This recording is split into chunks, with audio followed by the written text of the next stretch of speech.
Isang mapagpalang gabi po sa bawat isa po sa atin na walang sawang sumusuporta at sumusubaybay ng mga online services ng Unchangeable God Commission Church dito po sa Facebook.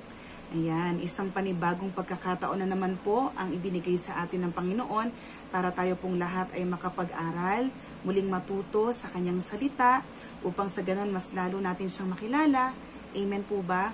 Mas lalo po nating maintindihan yung kalooban ng Panginoon, kung papaano po ba tayo makakatugon ng tama, kung papaano tayo makapaglilingkod at makakasamba sa Kanya ayon sa kalooban niya. Amen. At tunay nga na dapat po palagi nating ipinagpapasalamat sa Panginoon yung bawat pagkakataon na tayo po ay malaya na naririnig natin ang kanyang salita, kasi it is a great privilege. Tatandaan po natin yan mga kapatid, na tayo po ay nakakapakinig ng salita ng ating Panginoon. Kaya let us grab every opportunity available to us, every resources available to us, para patuloy nating matunghayan, patuloy nating maunawaan ang salita ng Panginoon. Amen po ba? So, sige po, bago po tayo magsimula sa atin pong pag-aaral sa gabing ito, nais ko po kayong anyayahan na sumama sa akin sa isang panalangin. Patuloy ka naming pinupuri at pinapasalamatan, Panginoon. Ikaw ang dakila na Diyos, ikaw ang makapangyarihang Diyos, ikaw ang banal na Diyos, ikaw lamang at wala ng iba. Lord, tunay nga na napakabuti ninyo sa aming mga buhay, kailanman ay hindi nagbabago. Lord, ang iyong katapatan, Lord, laging totoo ang iyong salita. Lord, laging matibay na sandigan ang iyong salita. Lord, at laging mayroong pag-asa, Lord, na nagmumula sa iyo, Lord, sa pamamagitan ng salita mo, Panginoon. Lord, salamat dahil mayroon kaming kapanapagan palagi, O God, Lord, dahil sa iyo, Lord, na siyang aming tunay na pag-asa, siyang tunay naming liwanag, at siyang pinanggagalingan ng buhay namin. Lord, salamat dahil nakatitingin kami sa buhay na mayroon kami ngayon, Lord, ng mayroong kagalakan, Lord, ng mayroong kapayapaan, Lord, ng mayroong pinangahawakang kasiguraduhan, Lord, sapagkat ikaw, Lord, kailanman ay hindi kailanman sa amin ng iwan, kailanman ay hindi mo po kami pinabayaan. And Lord, isang napakagandang pagsasalarawan, Lord, ng mga salitang ito. Lord, yung pagkakataong kagaya nito, Lord, na tunay nga, O Diyos, na kami po ay napapaalalahanan ninyo, O God, Lord, upang sa ganon, Lord, lalong lumalim at lalong tumibay, Lord, yung pananampalataya namin sa iyo. Lord, kaya naman patuloy na samahan mo po kami, O Diyos, sa gabing ito. Hayaan mo na magkaroon kami ng isang pusong bukas, isang pusong may kagalakan, isang pusong uhaw, Lord, na marinig, Lord, ang salita mo. Lord, bigyan mo nga po kami ng karunungan, Lord, sapagkat kung sa sarili lamang namin nakakayahan, O Diyos, hindi po namin ito maiintindihan. And Lord, we pray na ikaw yung patuloy na mag-alis ng lahat ng sagabal at lahat ng mga bagay na bumabagabag sa aming mga puso upang sa ganon maituon lamang namin sa iyo, Lord, yung aming mga pansin. Lord, salamat minsan pa, Lord, sa pagkakataong ito, O God, at tunay nga, Lord, na mahayag ang kalooban mo. Lord, ito nga po ang aming papuri, ito ang aming pasasalamat sa pangalan po ng aming Panginoong Hesus. Ang lahat po ay magsabi ng Amen. Ayan, isang magandang gabi, isang mapagpalang gabi po sa atin pong lahat. Ayan, kamusta na po ang bawat isa sa atin? Ayan, sana po tayo pong lahat ay handa na ngayong gabi sa pag-aaral po ng salita ng Panginoon. Ayan, salamat sa Lord. Sige po, buksan po natin ang ating mga Biblia sa aklat po ng Filipos or Philippians, chapter 4, verses 6 and 7. Ayan, Philippians chapter 4, verse 6 and 7. Ayan, at ito po ang salita ng Panginoon. Sabi po sa verse 6, "Do not be anxious about anything, but in everything, by prayer and supplication with thanksgiving, let your requests be made known to God. And the peace of God, which surpasses all understanding, will guard your hearts and your minds in Christ Jesus." Ayan. Ang Diyos po ang patuloy na matanghal, Patuloy na mapagpala ang kanyang pangalan sa pagkabasa po ng kanyang salita. Yan ang paksa po na nais ko pong ibahagi sa bawat isa po sa atin ay may pamagat po na spiritual stability against anxiety. Ayan, spiritual stability against anxiety. Ayan.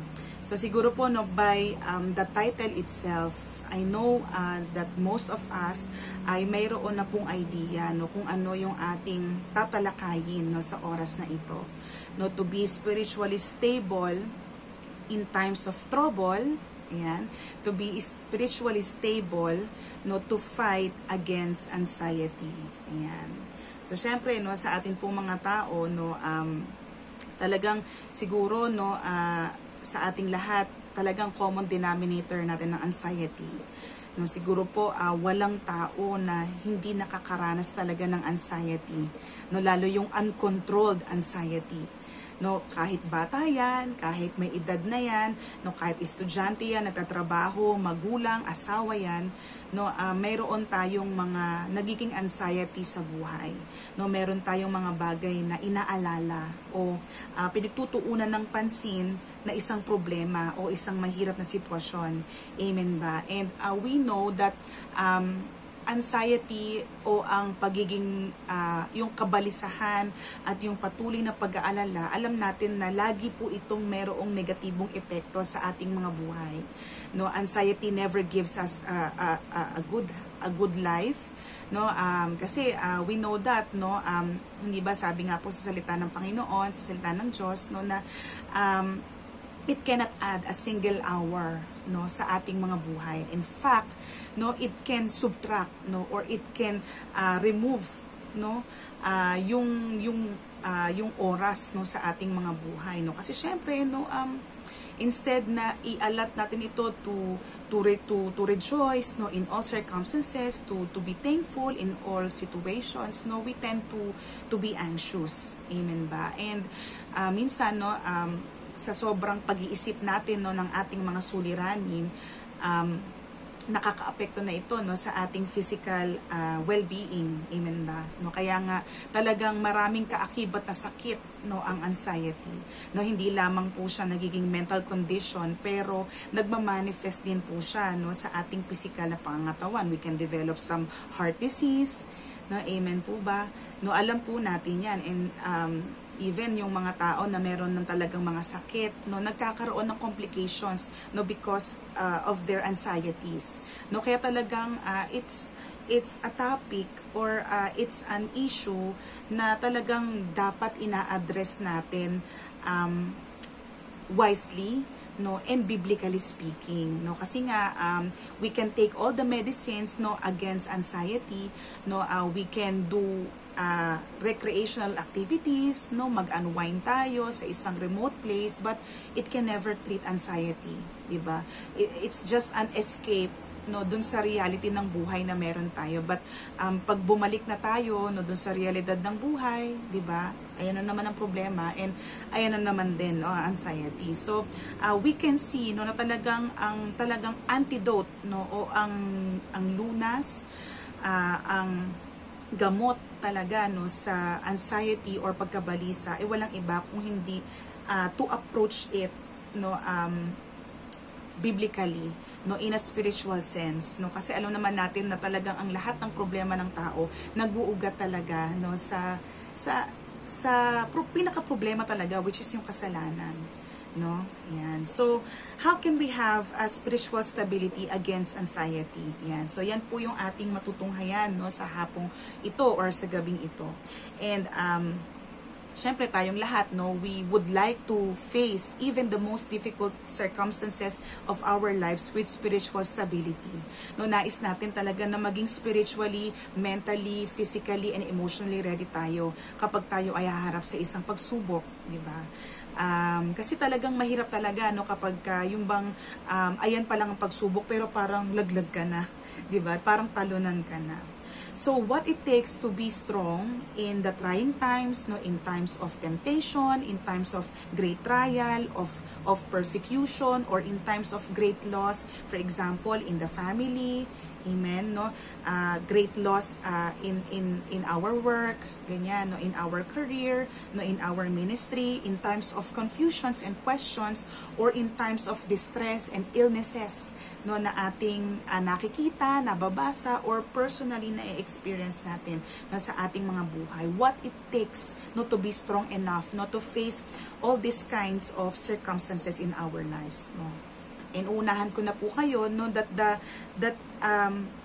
the solution, no, is an adequate knowledge of who God is, of what he does, no, sa ating mga buhay, no. It is very essential in the matter of spiritual stability, no. Dapat for us to become spiritually stable, dapat meron tayong adequate or enough, meron tayong magandang katatayuan kung ang pag-uusapan is yung kung gaano natin kakilala yung Diyos na ating pinaglilingkuran. Amen. So, because we cannot be spiritually stable, no, kung hindi natin kilala ang Diyos at hindi natin naiintindihan ang kanyang salita. Amen ba? No? Kaya naririto ulit yung reminder that we should really study the Word. We should really meditate the Word, no? Hindi lang po ito applicable kapag tayo ay haharap na, no, sa ating mga anxieties or worries in life, but it is for our growth, no, para mag-deepen yung ating faith, no, para nga, no, tayo ay dumaan, no, sa mga pagsubok sa buhay, we can be ready, no, we are able to stand firm, no, at magpatuloy, no, sa paglilingkod sa ating Panginoon. So we should have an adequate knowledge of God, no, and His Word, no, His will, no, sa ating mga buhay. So here, no, in Philippians chapter 4 verses 6 and 7, no, makikita natin kung paano in-address ni Apostle Paul, no, yung isa nga sa mga common na nararanasan, no, ng mga tao even during his time, no, sa buhay, no, ng mga taga Philippians, no. It may be because of many situations, no, na nangyayari, no, sa loob ng kanilang church, kasi actually pag tinignan ninyo, no, dito pa lang sa unang part ng chapter 4, makikita nyo na mayroong mga issues, no, mayroong mga disagreements, no, sa mga church members, no, particularly dun sa dalawang babae na talagang pinangalanan ni Apostle Paul, no, dito sa letter na to, no. And of course, syempre merong mga persecutions talaga, no, sa iglesia, no. And syempre andun din yung pag-aalala ng mga taga Philippians kay Pablo, because nung time na isinusulat itong letter to the Philippians, si Pablo po ay nakakulong. So, syempre, andun yung worry ng mga taga-Philippians dun sa well-being, sa welfare, no, ni Apostle Paul. So, there are many concerns ng mga taga-Filipos na ito that Apostle Paul had to address them. Yan. So, tignan natin, no, how can we be spiritually stable in our fight, no, or in facing, no, the anxieties, no, of this life. So napakasimple, no, ng mga instructions ni Pablo sa mga taga-Philippians and sa ating church today, no. Sabi sa number 1, do not be anxious about anything. So yan po yung nabasa natin kanina. Do not be anxious about anything, no. Huwag kayong mabalisa, huwag kayong mag-alala, o huwag kayong matakot, no, sa lahat ng bagay. And we know, no, na kahit na hindi pa man natin ito nababasa sa Philippians chapter 4, no, kung nabasa na natin, no, cover to cover ang Bible, no, many times na sinasabi sa atin ang salita ng Diyos to not worry. Amen po ba? To not be afraid, no, to not fret, no, wag mag-alala, wag mabalisa, wag matakot. Yan. Kasi nga po, no, fret and worry, yung pag-aalala, yung pagkabalisa, no, it indicates a lack of trust in God's wisdom, in God's sovereignty and God's power. No, when we worry, when we fret, no, when we are anxious, no, indication yan, kumbaga sa sakit ay sintomas yan. Pagpapakita yan na tayo ay nagkukulang sa ating pagtitiwala sa Panginoon. No, dun sa karunungan ng Panginoon, doon sa pagiging sovereign or pagiging supreme ng Panginoon, yung pagiging in control ng Panginoon sa buhay natin, at syempre no, sa kapangyarihan ng Panginoon. Ay di ba sabi nga sa atin ng salita ng Diyos, ang kanyang kaisipan ay mas mataas no sa ating kaisipan, at ang kanyang paraan o yung kanyang ways ay mas mataas no kaysa sa ating paraan. No, and given the fact no na yun yung katotohanan, yun yung truth no, pero andun sa atin yung mga pagkakataon na we worry no kung talaga bang wise enough ang Panginoon or high enough yung ways at yung mind ng Panginoon para magkaroon ng solution no yung ating mga problems. Nasabi dito, the way you handle problems, temptations, trials, difficulties is a reflection of your view of God. No, this is a hard truth no mga kapatid no, kasi salamin pala no nung disposition natin sa buhay on how we deal with our problems and situation, yung pagkakilala natin sa Panginoon. Of course no, we are not saying that God is changing no in His character. God is unchangeable. Amen ba? Hindi nagbabago yung nature, yung character, yung attributes ng Panginoon no, kahit sino tayo, kahit ano yung nagawa natin in the past.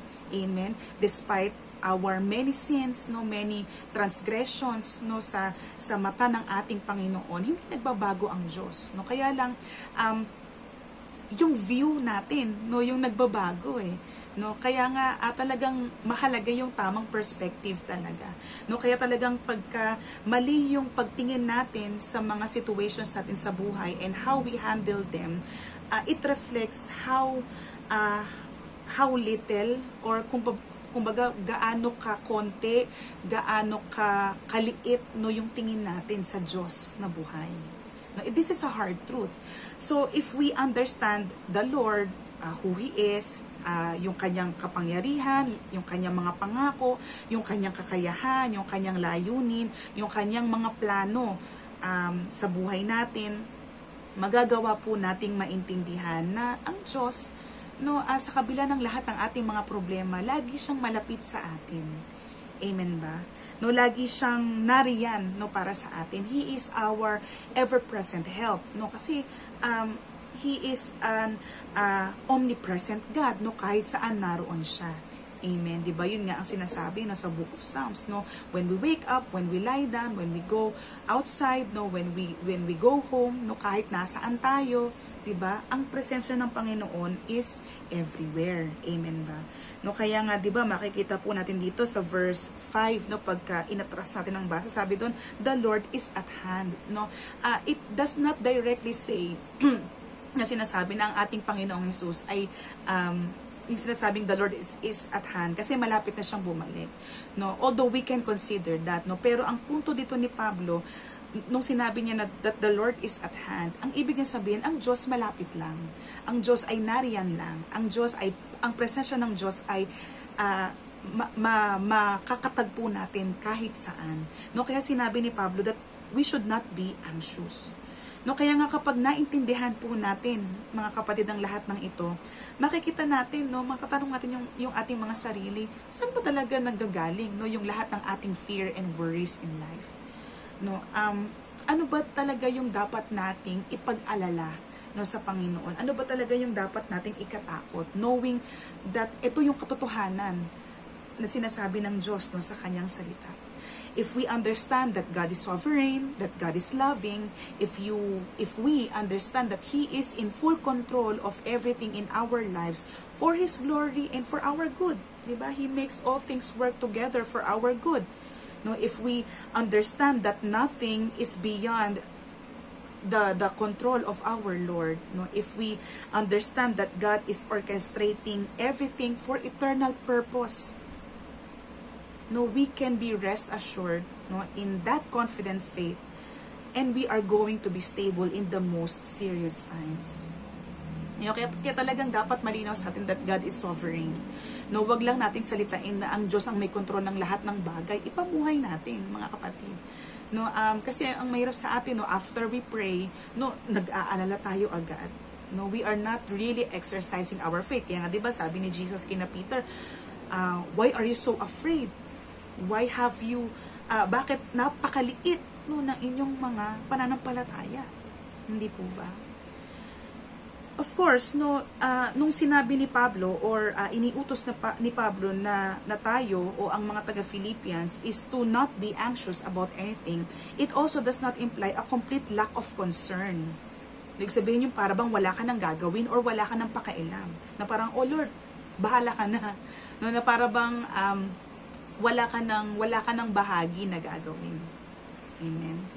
No, it does not imply no for us Christians to be careless. No, in control naman ng Panginoon, di kahit ano na lang pala ang gawin ko. Diba? Syempre, we should balance everything out, no? Hindi po ba mga kapatid? So tandaan natin that to not be anxious about anything is a command. Ito po ay iniutos sa atin ng salita ng Panginoon. Hindi ito option. No, at sana po ay hindi natin siya inilalagay sa mga options natin when we face yung ating mga battles araw-araw. No, turuan natin yung ating mga sarili na wag gawing option ang pag-aalala. No, kapag dumarating yung time na parang gustong mag-creep in no ng worry, ng fear sa atin, labanan natin ang salita ng Panginoon. Ano yung pangako niya? No, kapag tayo po ay mayroong mga problema, ano yung sinasabi ng Biblia no sa ating mga anxiety? Diba? It is not an option, it is a command. No, kaya nga hindi po ba no pag binasa natin yung Matthew 6 verse 25 to 35, diba makikita natin doon kung paano tayo tinuruan ng ating Panginoong Hesus to not worry.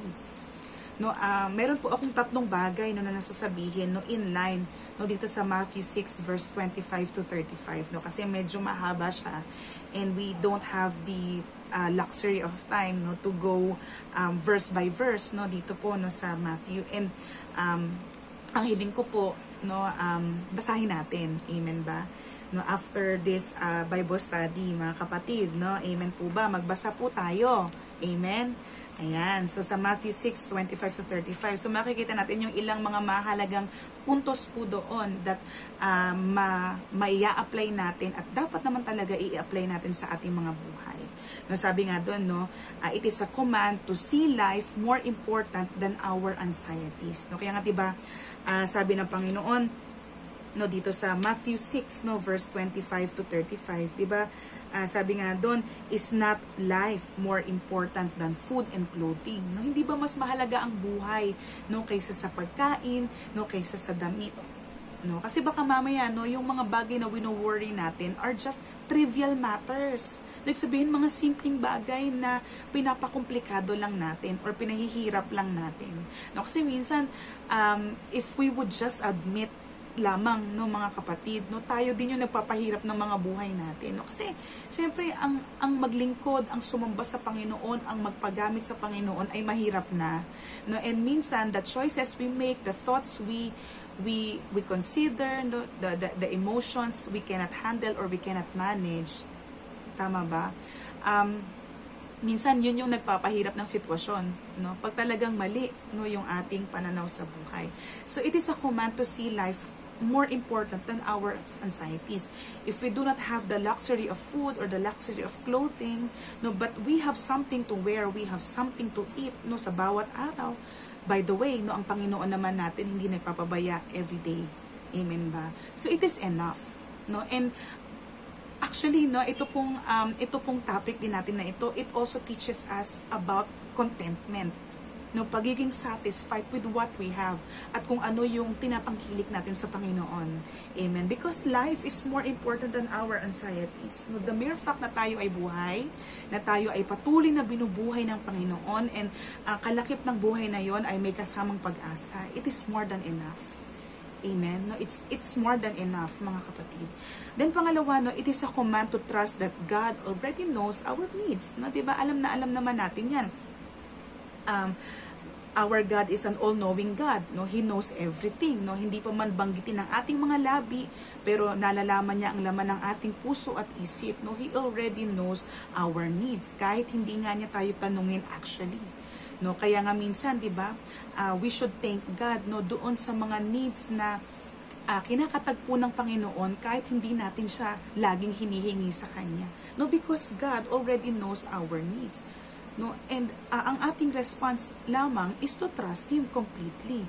Amen ba? No, kasi God knows our very needs. Amen. No, maybe the reason why we are so anxious about everything or about anything is because we are considering some things that we really don't need. No? Hindi natin ma-separate yung talagang kailangan natin dun sa gusto lang natin. No, minsan doon tayo nagkakamali, no? Kaya akala natin God is not answering our prayers, God is not meeting our needs. No, kasi mali pala yung pagtingin natin sa mga bagay-bagay sa buhay natin.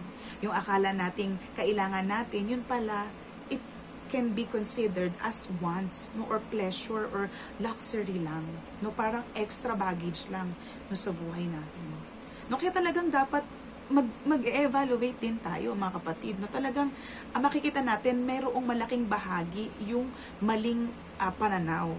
No, mayroong malaking bahagi yung maling pananaw sa kung paano natin tingnan, no, yung ating mga sitwasyon. And then lastly, a command to seek His presence and power first than our problems. Yan, di ba, sabi ng Panginoon, seek first His kingdom, no, and His righteousness. But seek first the kingdom of God and His righteousness. No? Unahin mo ang kalooban niya. Ano bang kalooban ng Panginoon? Maglingkod tayo. Di ba sinabi ng Panginoon na hindi naman niya tayo iiwan ni pababayaan? Yun yung naka-include, no, sa pagsunod natin sa Kanya. Yes, mahirap talaga ang sumunod sa Panginoon. There is a cost to pay, no, of being a follower of Christ. No? Alam na natin yan, mga kapatid. Amen ba? No, and ang Panginoon naman, no, kailanman hindi siya nagpabaya, no, sa kanyang mga lingkod. Kaya dapat na mas maging priority natin na hanapin natin yung kalooban niya. Hanapin natin yung presensya niya bago yung problema natin. No, minsan naman din kasi, no, hindi pa dumarating yung problema, nag-iisip na tayo agad. No, ito yung common na nababasa natin ngayon, no, sa mga social media. Mahilig tayo mag-overthink. Diba? Mahilig tayong mag-advance, no, ng mga iniisip natin sa buhay kahit hindi pa naman talaga siya nangyayari. Amen ba? So ayan, no, it is a command, it is not an option. So do not worry. Yan, wag mo lang basta sabihin, wag mo lang basta i-comment dyan, mga kapatid, i-apply din po natin. Amen. Syempre, a declaration without application is useless. No, kahit nideklara natin that we should not be anxious, pero otherwise, no, yung nakikita o kabaliktaran, opposite naman yung nakikita sa buhay natin, useless po siya. No, wala po siyang saysay, mga kapatid. So we should apply it, not just declare it. Amen po ba? Ayan. So, pangalawa, no, but in everything. No, sabi doon, but in everything. Do not be anxious about anything, but in everything. Ayan. So, ano po ba yung tinutukoy dito ni Apostle Paul na in everything o sa lahat ng bagay? Sabi dito, all difficulties are within God's purposes. Uulitin ko po, para merong impact. All difficulties are within God's purposes. Ang lahat ng kahirapan ay nakapaloob sa layunin ng Panginoon. Ang lahat ng kahirapan ay nakapaloob sa layunin ng Panginoon. Walang anumang bagay na ipinahihintulot ng Panginoon sa atin kung hindi rin lang naman ito makapagbibigay ng pinakamataas na luwalhati sa Kanya at makabubuti, no, sa buhay natin, no, bilang mga anak niya. No, lahat po ng ating mga paghihirap, lahat po ng ating mga nararanasang problema, lagi po yung nakapaloob sa layunin ng Panginoon. Bakit inaalaw ng Panginoon na mayroong loss in the family? Bakit inaalaw ng Panginoon na mayroong problema sa finances? Bakit inaalaw ng Panginoon ang sakit at karamdaman? Lahat po ng yun, mayroong layunin. God is not doing something out of whim. No, yung parang gusto lang niya, or parang, let's use the term, trip lang niya. Yung para bang napagtripan ka lang, no? Tandaan natin, hindi po nang titrip ang ating Panginoon. Hindi po siya gumagawa ng isang bagay na walang dahilan, no? Hindi po siya ganun na Diyos. Amen. No, tayo lang nga yung mga tao na ganun no? Gumagawa tayo ng mga bagay na walang dahilan o hindi naman acceptable yung dahilan. Amen ba? No, pero ang Diyos natin, hindi siya nagbabago. Amen. Gumagawa siya ng mga bagay No, to the extent na nagpapahintulot siya ng mga mabibigat o mahihirap na bagay dahil meron siyang layunin, meron siyang gustong ituro, meron siyang gustong baguhin, meron siyang gustong linisin.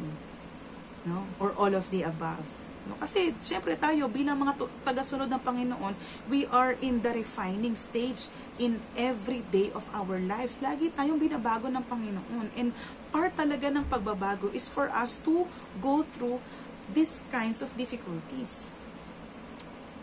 Sabi dito, everything is the proper subject of prayer.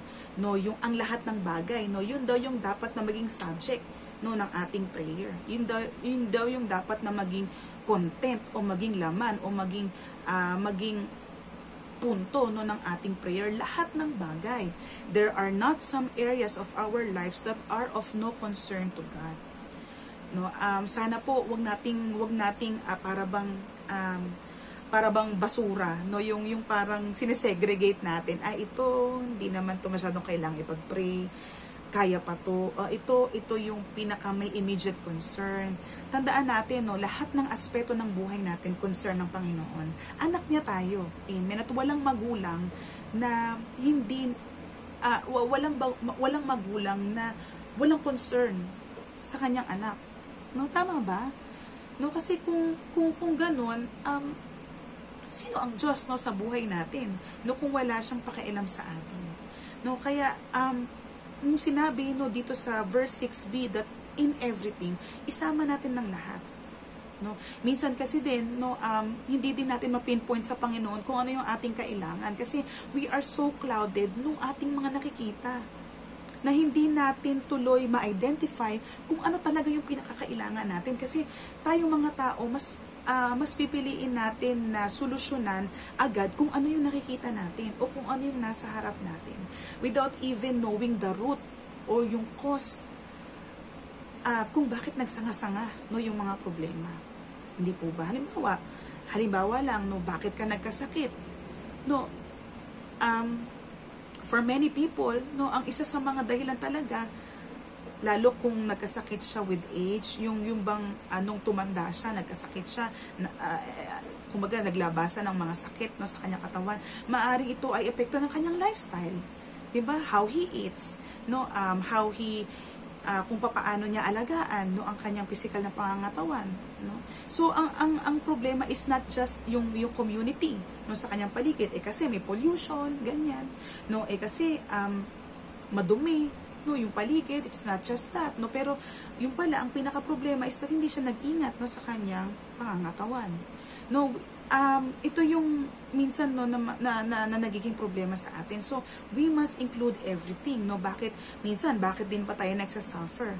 Baka dahil din, no, sa ating mga sariling pagkukulang kasi meron tayong unconfessed sins sa Panginoon, no, hindi natin nasabi at naihingi ng tawad sa Panginoon. That's why we are suffering. We are facing difficulty. Kailangan, no, i-confess at i-repent, no, ihingi natin ng tawad yun sa Panginoon. No, there are not some areas of our lives that are of no concern to God. No, hindi lang yung spiritual aspect ng buhay natin yung concern ng Panginoon, bagamat ito yung pinakamahalaga sa lahat. But God is concerned in our general well-being, yung kabuuan, no, ng ating pagkatao. Kasi syempre, no, of course, no, kung naa-address yung ating physical, yung ating spiritual inadequacy, physical spiritual illnesses, no, syempre flow din naman yan, no, sa ating mga physical na aspeto, no, ng buhay natin.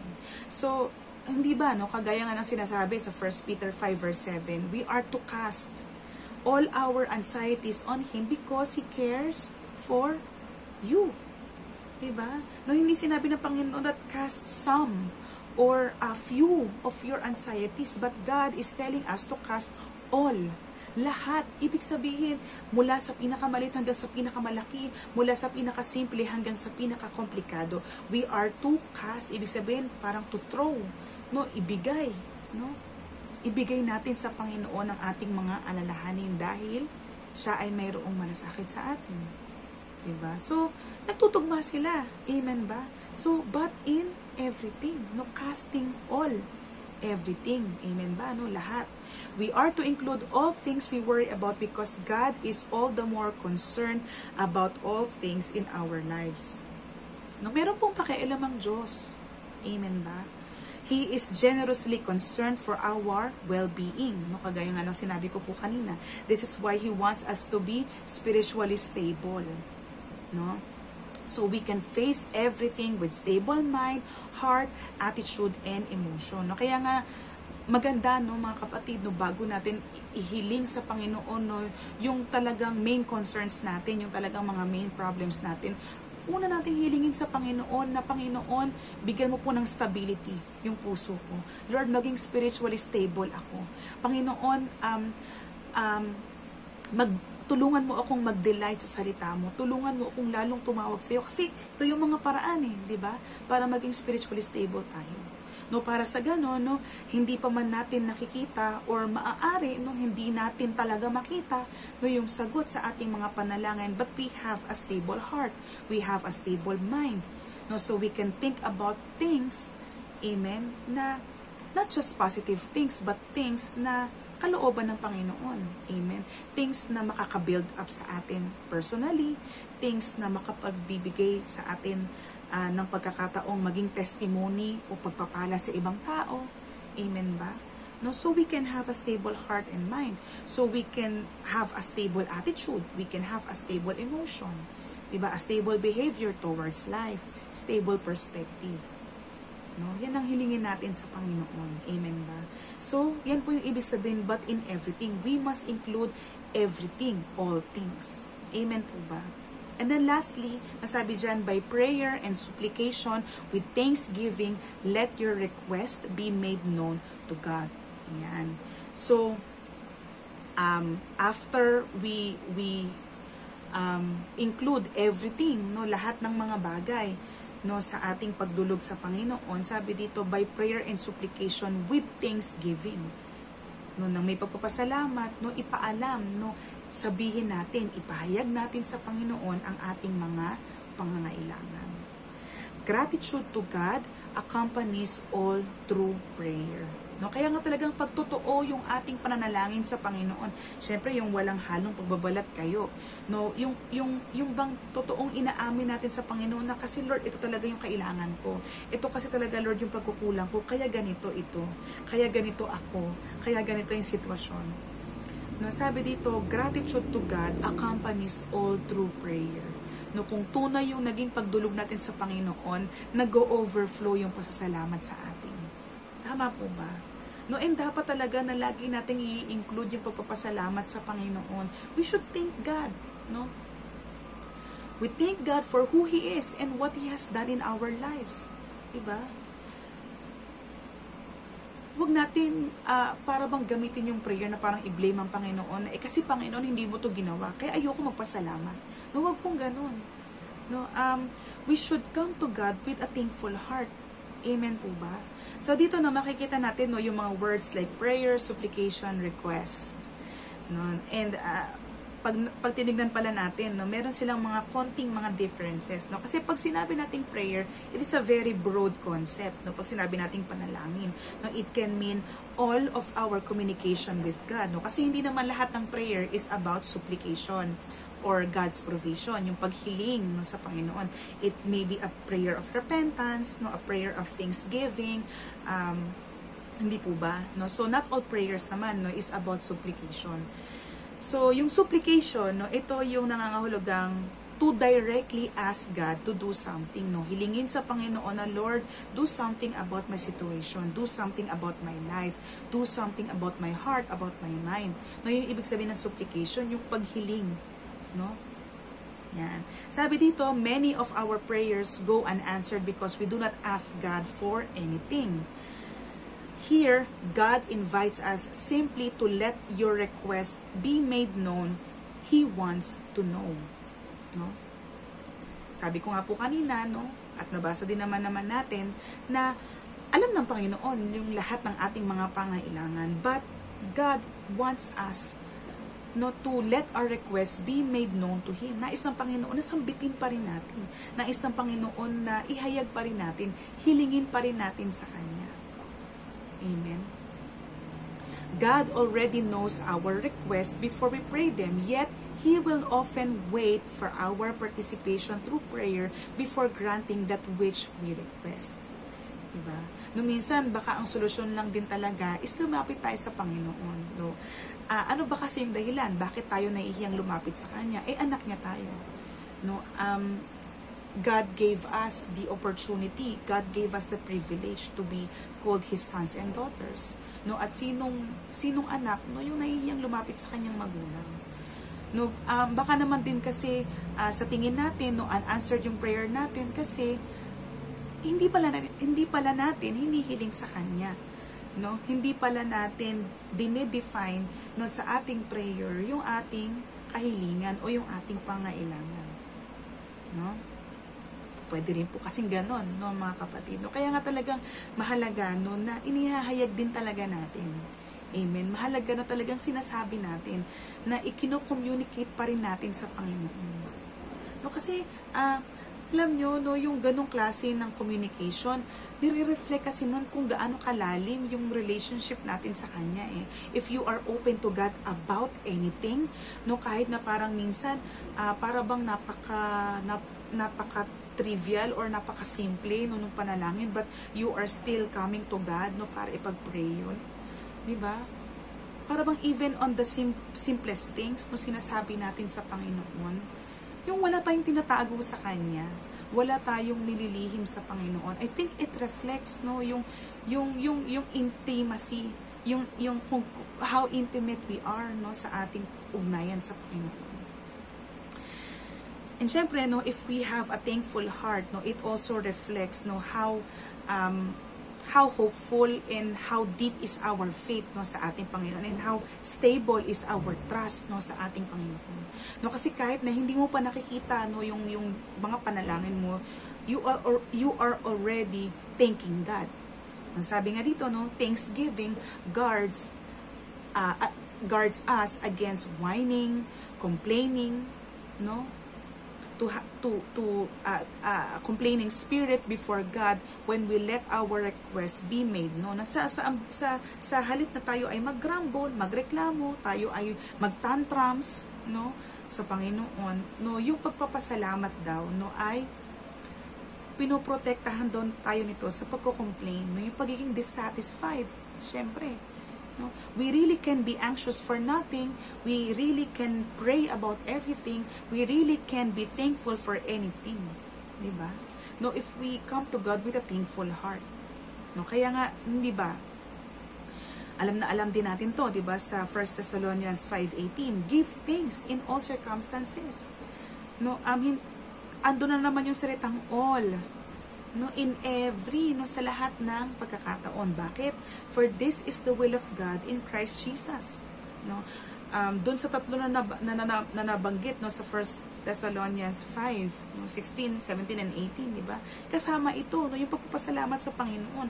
Kalooban ng Panginoon na tayo ay laging magpasalamat sa Kanya, even in our prayers for supplication. Amen?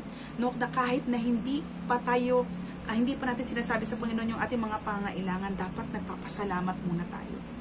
We thank God for who He is, for what He has done, no, for His character, no, for His will, for His purposes. No, we thank God in everything. No?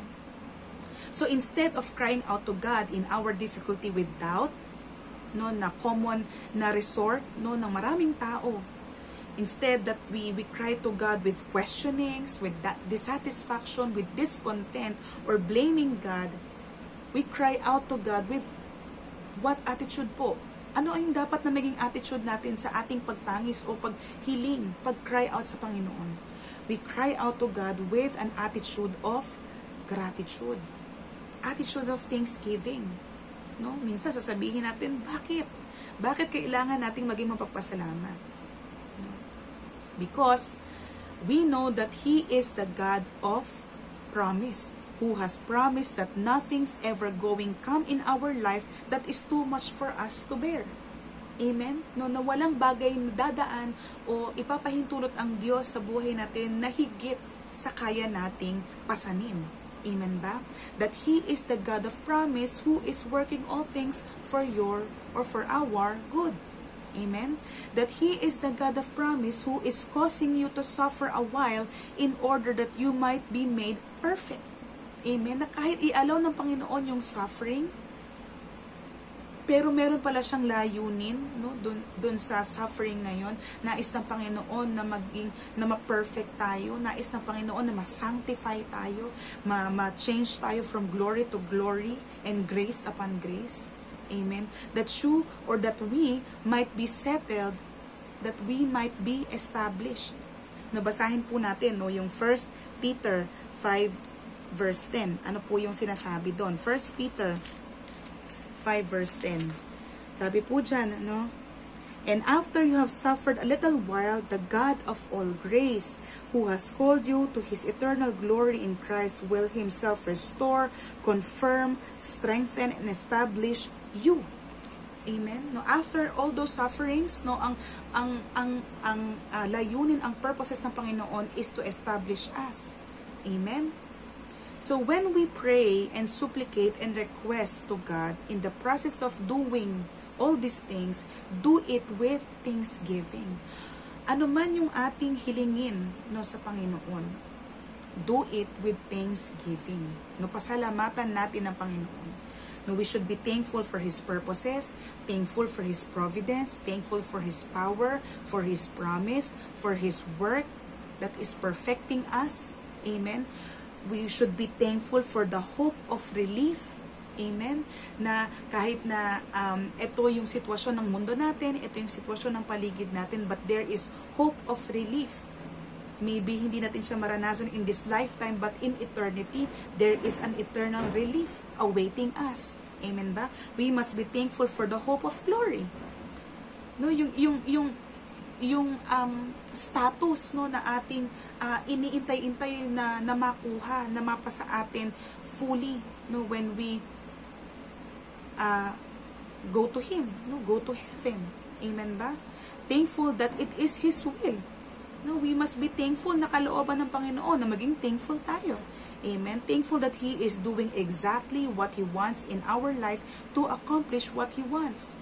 No, sana pinagpapasalamat natin yun sa Panginoon, na parang kahit ayaw natin yung ginagawa niya, but alam naman natin na yung gusto niya, yun yung makakabuti sa atin, dapat ipagpasalamat po natin. Amen ba? We must be thankful for past mercies that are the foundation of future blessings. No, one of the best reasons, no, why we thank God is for us to remember the past blessings. That in the past, God strengthened us. In the past, God equipped us. In the past, God blessed us with this and that. No?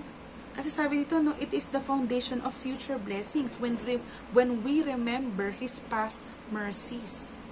Amen. No, so there are so many reasons for us to be thankful, for us to come to God with a thankful heart. No, in our prayer for supplication, in our prayer request, no, to God. Amen po ba? Yan, sabi nga po sa Ephesians 5 verse 20, giving thanks always and for everything to God the Father in the name of our Lord Jesus Christ. Giving thanks always sa lahat ng pagkakataon at sa lahat ng bagay. O, diba? Kompleto siya. Ephesians 5 verse 20. Yan. So, ito po yung tatlong bagay, no? Do not be anxious. No, pangalawa, but in everything, no? We must include everything, no? Sa ating paglapit sa Panginoon. At pangalawa, no? Sa ating paghiling sa Panginoon, dapat lagi itong may kalakip na pusong mapagpasalamat. Ayan. Amen. But of course, no, mga kapatid, no? Itong mga verses, no, na ating binanggit, it does not promise that God will do every single thing we request. No, hindi ipinangako ng Panginoon na kapag tayo ay lumapit sa Kanya at inihayag natin sa Panginoon ang ating mga panalangin, lahat ng iyon ay tutugunin ng Panginoon. No, hindi po iyon ang tinuturo sa atin. But instead, no, it promised that when we pray about things, God will change our lives. No, kasi yun talaga yung purpose nun, ng prayer eh.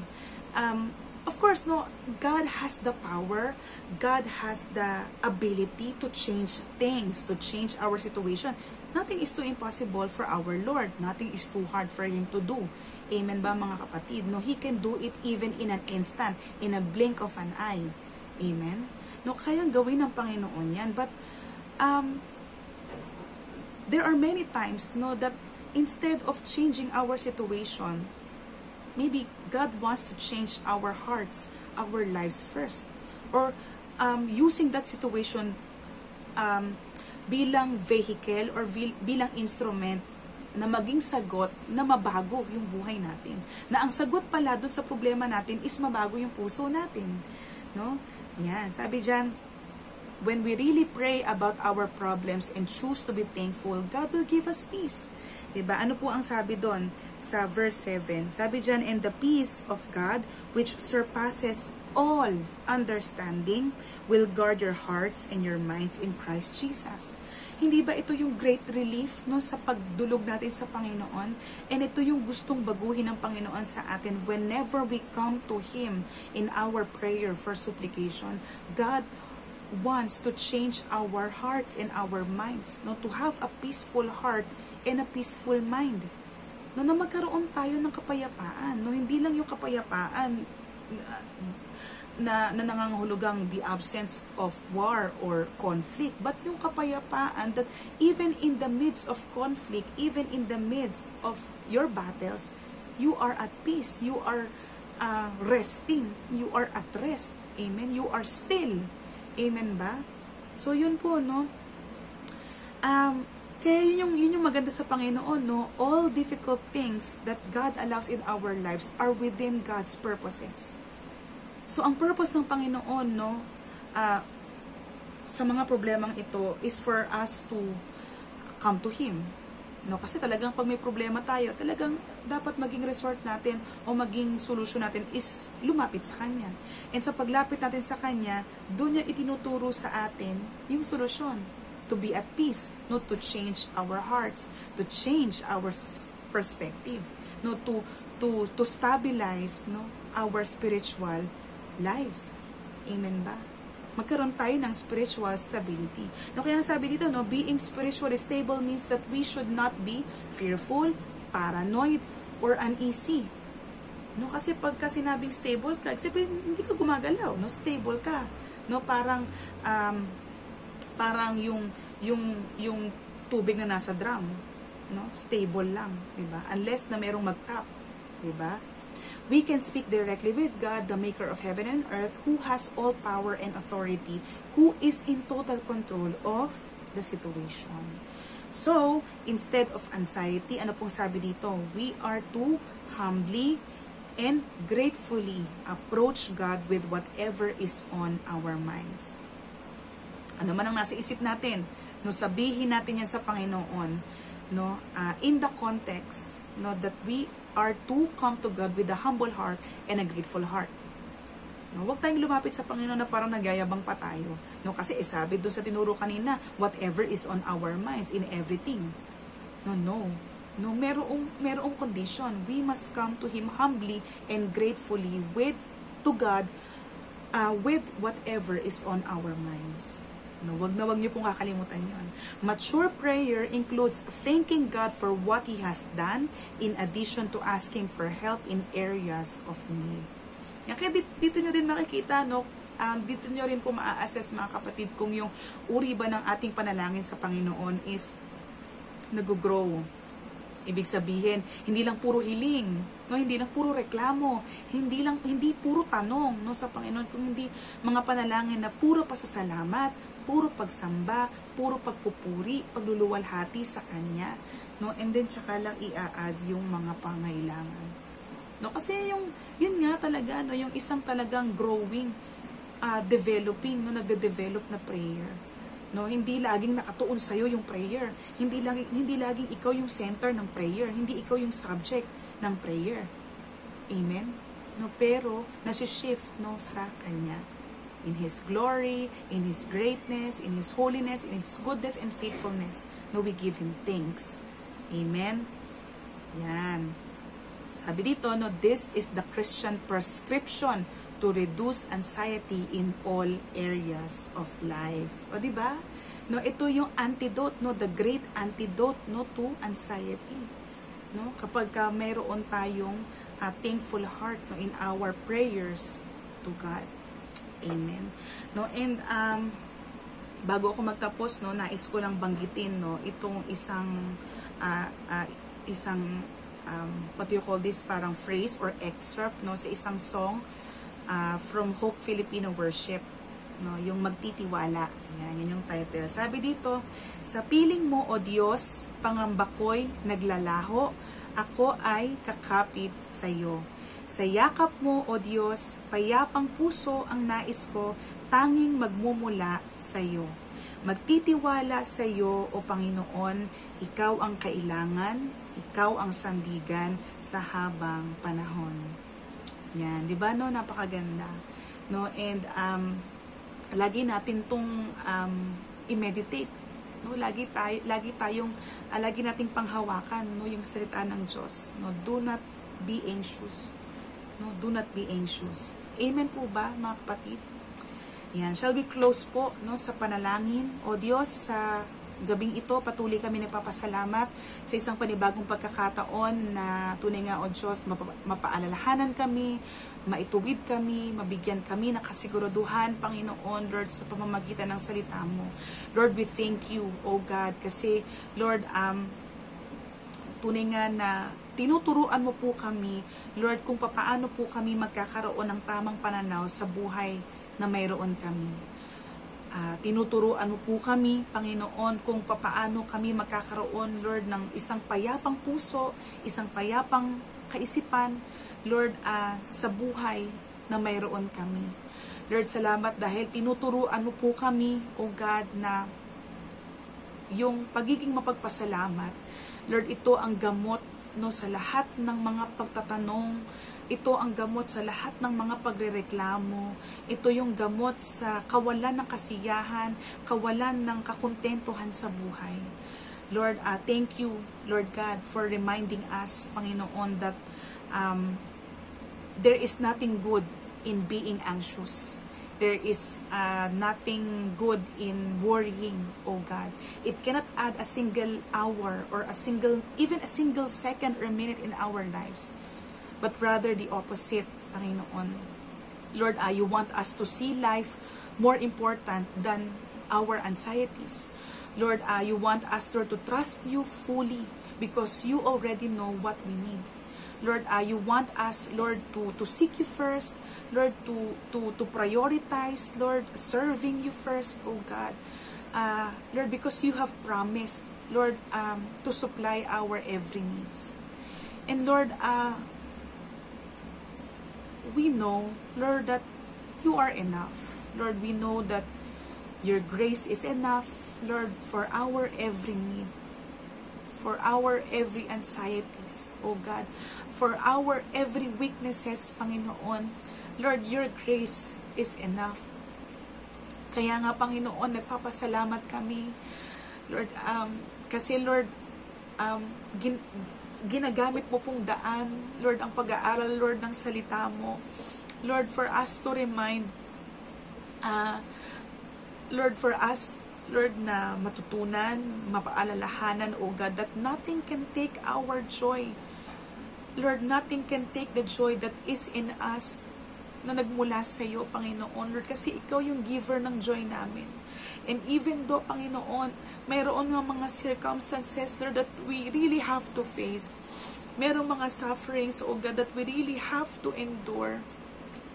Lord, you have promised, Lord, that you are our ever-present help. And Lord, there is a good purpose.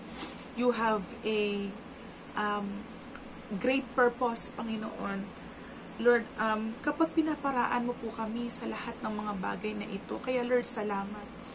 Kaya nga Lord, patuloy mo po kaming bigyan ng isang pusong mapagpasalamat at magkaroon kami palagi, Panginoon, ng pusong mapagpakumbaba, that whenever we come to you in prayer, Lord, whether we are hurting, Lord, we are in pain, Lord, we are suffering, Panginoon, Lord, may we be able, Lord, to thank you, O God. Pasalamatan ka pa rin, papurihan ka pa rin, Panginoon.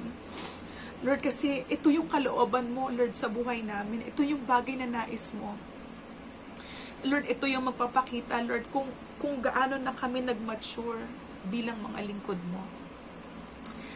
Kaya Lord, salamat, and nawa, tunay nga Lord, na patuloy na ipahayag ka, Lord, sa gabing ito.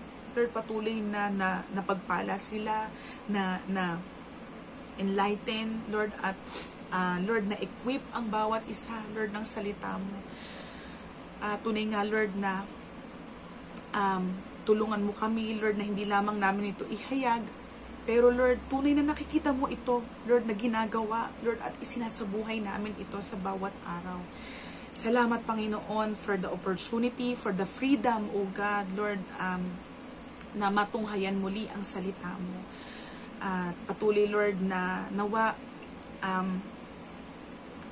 maabot pa nito, Lord, yung lahat ng mga taong nangangailangan, Lord, ng tulong na nagmumula sa iyo.